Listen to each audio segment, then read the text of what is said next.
नैब में अहम तब्दीलियां हुई हैं। काफ़ी अरसे से तैनात डीजी नैब लाहौर शहजाद सलीम को हटाकर उनकी जगह जमील अहमद को डीजी नैब लाहौर तैनात किया गया है और ये वही ऑफिसर हैं जिन्हें हाल ही में 1 साला कॉन्ट्रैक्ट पर डीजी नैब तैनात किया गया था। और खबरें ये सामने आई थी कि चेयरमैन नैब की दरख्वास्त पर वज़ीर आज़म ने उन्हें खुसूसी रियायत देते हुए तैनाती के लिए इश्तिहार की शर्त ख़त्म कर दी थी। इस हवाले से नैब का मौक़िफ़ था कि रिटायर्ड सरकारी मुलाजमीन, मुसल्लह अफवाज के रिटायर्ड मुलाजमीन और अदालत उज़्मा के रिटायर्ड जजों की कॉन्ट्रैक्ट पर तैनाती और असर नौ मुलाजमत की सूरत में ओपन एडवर्टीजमेंट की शर्त लागू नहीं होती। मगर ये खबर देने वाले सहाफ़ी अंसार अब्बासी का मौक़िफ़ है कि नैब को ये देखना चाहिए कि इदारे के अपने चेयरमैन ने वज़ीर आज़म को भेजी गई समरी में क्या लिखा है। चेयरमैन नैब ने जमील अहमद को डीजी नैब लगाने के लिए कवायद में नरमी का मुतालबा किया था। बहरहाल ये सवाल अपनी जगह बरकरार है कि अगर चेयरमैन नैब ने वज़ीर आज़म से नए डीजी नैब लाहौर की 1 साला कॉन्ट्रैक्ट पर तैनाती के लिए शराइत में नरमी की दरख्वास्त की थी तो क्या पहले से मुतनाज़ और जानिबदार एहतसाब होने के इल्ज़ाम को तक़वियत नहीं मिलेगी। दूसरी जानिब मौजूदा चेयरमैन नैब की मुद्दत मुलाजमत के दौरान यानी 2017 से अब तक 250 से ज़ायद अराकीन असम्बली नैब के रडार पर आ चुके हैं।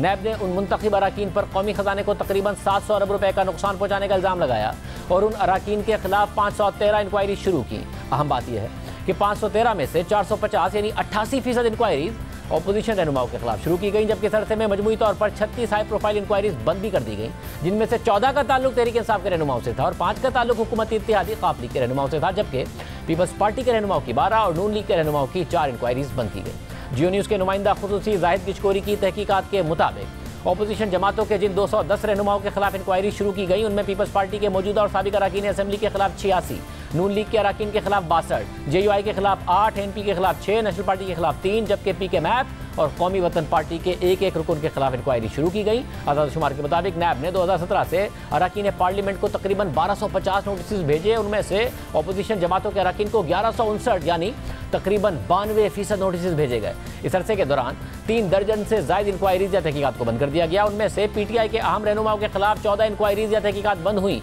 पीपल्स पार्टी के मौजूदा या साबिक मुंतखब अराकीन के खिलाफ 12 इंक्वायरीज, क़ाफ लीग की आला क़यादत के खिलाफ 5 इंक्वायरीज या तहकीकात, नून लीग के मुंतखब अराकीन के खिलाफ 4 इंक्वायरीज बंद की गई। कौमी वतन पार्टी के आफ्ताब शेरपाऊ के खिलाफ भी एक केस की तहकीकात खत्म की गई। हुकूमत के दावे के मुताबिक बंद की जाने वाली इंक्वायरीज में वज़ीर आज़म इमरान खान के खिलाफ हेलीकॉप्टर केस भी है। मगर जियो न्यूज़ ने नैब खैबर पख्तूनख्वा, नैब रावलपिंडी, नैब के तर्जुमान और चेयरमैन नैब को गुज़िश्ता 8 हफ्तों के दौरान वज़ीर आज़म के खिलाफ हेलीकॉप्टर केस की अपडेट जानने के लिए मुसलसल पैगामात भेजे, लेकिन ब्यूरो ने ना तो किसी मालूमात की तरदीद की और ना ही ताज़ा तरीन पेशरफ्त की तस्दीक की। ताहम वज़ीर क़ानून फ़रूग नसीम ये कह चुके हैं कि वज़ीर आज़म के खिलाफ हेलीकॉप्टर केस बंद हो चुका है। गवर्नमेंट के किस आदमी के खिलाफ केस हैं नहीं है ये भी एक रेलेवेंट बात है, लेकिन क्या प्राइम मिनिस्टर के खिलाफ कोई इंक्वायरी है या केस है? The answer is no. Helicopter case क्या था लीडर ऑफ अपोजिशन के खिलाफ था? अब तो नहीं है ना, वो तो ख़त्म हो गया है। जाहिद किशकोरी की तहकीकात के मुताबिक इस मामले पर हुकाम से मालूम हुआ कि नैब खैबर पख्तूनख्वा के सीनियर तफ्तीशी अफसर इनायतुल्लाह खान ने कई माह पहले वज़ीर आज़म इमरान खान की जानिब से माजी में सरकारी हेलीकॉप्टर के मुबैना गलत इस्तेमाल की तहकीकात मुकम्मल कर ली। नैब के एक एहलकार ने इंकिशाफ किया कि उन तहकीकात से पता चला कि 2 हेलीकॉप्टर्स के तकरीबन 250 घंटे तक इस्तेमाल से कौमी खजाने को तकरीबन 14 करोड़ रुपए का नुकसान पहुंचाया गया। नैब एहलकार ने नाम जाहिर न करने की शर्त पर मजीद बताया कि नैब खैबर पख्तूनख्वा की टीम ने 74 घंटे तक सूबाई हुकूमत का सरकारी हेलीकॉप्टर इस्तेमाल करने पर इमरान खान की जेब से 4 करोड़ रुपए रिकवर करने की सिफारिश की थी। नैब ने इस केस में 2018 के अवाइल में इमरान खान, परवेज खटक और बाज़ दीगर सरकारी अफसरान के बयानात रिकॉर्ड किए थे। नैब खैबर पख्तूनख्वा ने यह नताइज chairman NAB justice retired Javed Iqbal को भेजे, जिन्होंने अभी यह फैसला करना है कि या तो इस इंक्वायरी को बंद किया जाए या नैब टीम की सिफारिशात पर अमल किया जाए। इस हवाले से मुतादिद याद दहानियों के बावजूद नैब की जानिब से कोई बाज़ाब्ता जवाब नहीं आया। इसके अलावा वज़ीर आला खैबर पख्तूनख्वा महमूद खान, वज़ीर दिफा परवेज खटक, साबिक काबीना अराकीन ज़फ़र मिर्ज़ा और आमिर कियानी के अलावा क़ाफ लीग के सरबराह चौधरी शुजात हुसैन, स्पीकर पंजाब असेंबली चौधरी परवेज इलाही, वफाकी वज़ीर मोहनिस इलाही और साबिक मुआविन ख़ुसूसी जुल्फ़ी बुखारी के खिलाफ इंक्वायरीज भी बंद की गई। इन इंक्वायरीज में मालम जब्बा स्कैंडल, अद्वियात स्कैंडल, BRT पेशावर और आमदनी से ज़ायद असासों के केसेस शामिल थे।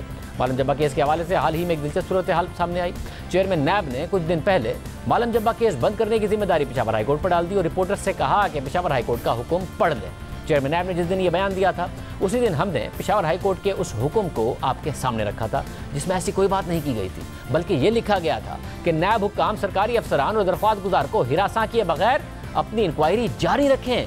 मगर चेयरमैन नैब ने मालम जब्बा केस की इंक्वायरी बंद कर दी और जिम्मेदारी पेशावर हाईकोर्ट पर डाल दी। सिर्फ यही नहीं, नैब पर इन 4 सालों में मुसलसल जानिबदारी के इल्ज़ाम लगते रहे हैं। ये इल्ज़ाम लगता रहा कि नैब सिर्फ अपोजिशन को निशाना बनाता है। हुकूमती अराकीन असेंबली के खिलाफ केसेस एक एक करके बंद कर दिए गए या फिर उनमें कोई ठोस पेशरफ नहीं हुई। नैब ने इन 4 सालों में अपोजिशन के तकरीबन तमाम अहम रहनुमाओं को गिरफ्तार किया, मगर हुकूमती अरकान के खिलाफ शिकायत होने के बावजूद सिर्फ इक्का दुक्का गिरफ्तारियां हुई। आला अदालतें भी नैब के इस रवैये पर सवाल उठाती रही हैं और नैब मुल्जिमान के जमानत के फैसलों में नैब की कारकर्दगी और उसकी साख पर सख्त ऑब्जर्वेशन देती रही हैं। अब नैब का नया ऑर्डिनेंस भी मौजूद है और दूसरी तरफ अपोजिशन के कुछ केसेस की तहकीकात नैब के अलावा FIA भी कर रही है और अपोजिशन इल्ज़ाम लगा रही है कि 3.25 साल के एहतसाब में नैब की नाकामी के बाद हुकूमत नए तरीके से एहतसाब के नाम पर इंतकाम लेना चाहती है, अपोजिशन को टारगेट करना चाहती है और जेलों में डालना चाहती है। नुमाइंदा खुसूसी ज़ाहिद गिशकोरी हमारे साथ मौजूद है। बहुत शुक्रिया, आपने बड़ी तफसील से तहकीकात की हैं। ये जो नैब का नया ऑर्डिनेंस आया है उसके बाद नैब की तहकीकात का स्टेटस क्या है ज़ाहिद? जी, जो इस वक्त 3 महीने पहले एक नया कानून आया है, हमारी जो इतलात हैं उसमें नैब ने अपनी प्रोसिक्यूशन विंग और वजारत कानून से इसकी इंटरप्रिटेशन मांगी थी। उससे ये मालूम हुआ है कि अब तक जो केसेस वो रिव्यू कर रहे हैं उनमें से टोटल 8,172 कुल मिला के इंक्वायरीज इन्वेस्टिगेशंस शामिल हैं और इसके अलावा रेफरेंसेस जिसको वो रिव्यू करना चाह रहे हैं अपनी प्रोसिक्यूशन विंग और रीजनल ऑफिसर से उन्होंने एक ओपिनियन मांगा था, तशरीह मांगी थी कि इन केसेस पे क्या होना चाहिए। उसमें जो खुद मैंने रिसर्च की है उससे ये बात सामने आ रही है। सेक्शन 4 और नैब का जो नया कानून है उसमें जो मेंबर पार्लियामेंट हैं उनके कुल मिलाकर 102 ऐसे मेंबर पार्लियामेंट हैं जिनके केसेस पे इस पे नैब काम कर रहा है, उसकी प्रोसिक्यूशन विंग देख रही है। इसके अलावा 123 ब्यूरोक्रेट्स हैं जो कि इनके नाम इन केसेस में थे। तो कुल मिला के मजमूई तौर पर इन केसेस पे वो देख रहे हैं कि आया कि क्या ओपिनियन होगी, फाइनल टेक क्या होगा प्रोसिक्यूशन विंग का। इसके अलावा 11 केसेस हैं जिन पे नैब की टीम ने ओपिनियन मांगा है मुख्तलिफ टीमों से, रीजनल ऑफिसर से, जो कि हाई प्रोफाइल केसेस हैं। और मैं आपको पूरी अथॉरिटी के साथ बता सकता हूं कि एक पैरेलल केस है जो कि आसिफ अली जरदारी का है, जो कि न्यूयॉर्क में उसकी एक प्रॉपर्टी है जो कि डिक्लेयर नहीं थी। इस पे प्रोसिक्यूशन विंग से एक फ़ाइनल टेक मांगा गया है। इसके अलावा एक शाहिद खाकान अब्बासी का केस है जो कि इस्लामाबाद हाई कोर्ट उस पर पहले ही एक ओपिनियन दे चुका है। एहसन इकबाल का भी केस है जिसमें कोई माली ज़ाब्तगी का कोई बेज़ाब्तगी का कोई इल्ज़ाम नहीं है। इसके साथ साथ 2 केसेस हैं जो कि हाउसिंग सोसाइटी से मुतालिक हैं। एक ख्वाजा आसिफ का केस है और दूसरा ख्वाजा साद रफ़ीक का, और साथ ही PTI के एक मेंबर पार्लियामेंट है अलीम खान, उसकी भी एक हाउसिंग सोसाइटी का केस है। तो इन पर प्रोसिक्यूशन विंग से एक फ़ाइनल ओपिनियन मांगा गया है, इंटरप्रिटेशन मांगी गई है कि आया कि जितने भी इस तरह के केसेस हैं उन पे क्या नैब का अगला लाएअमल हो सकता है। तो ये अब तक पेशरफ्त है इसमें। लेकिन नैब की जो ऑपरेशन विंग है वो 3 महीने से उन्होंने किसी भी अहम केस पे अभी तक फैसला नहीं लिया। हतमी ओपिनियन आना बाकी है इन तमाम केसेस पर। और सर कुछ केसेस में पैरेलल इंक्वायरीज भी हो रही हैं, नैब भी तहकीकात कर रहा है, दीगर इदारे भी केस बना रहे हैं। उन केसेस का क्या हाल है, चाहे वो हुकूमती रहनुमाओं के खिलाफ हो या अपोजिशन के खिलाफ हो, इसलिए क्योंकि अपोजिशन कह रही है कि हमें टारगेट करने की नई साजिश हो रही है। इसमें जो हमने तहकीक की है कि इस वक्त नैब के पास जो केसेस चल रहे हैं बहुत अहम केसेस, नैब ने 71 मेंबर पार्लियामेंट के खिलाफ इंक्वायरी स्टार्ट की थी इस साल।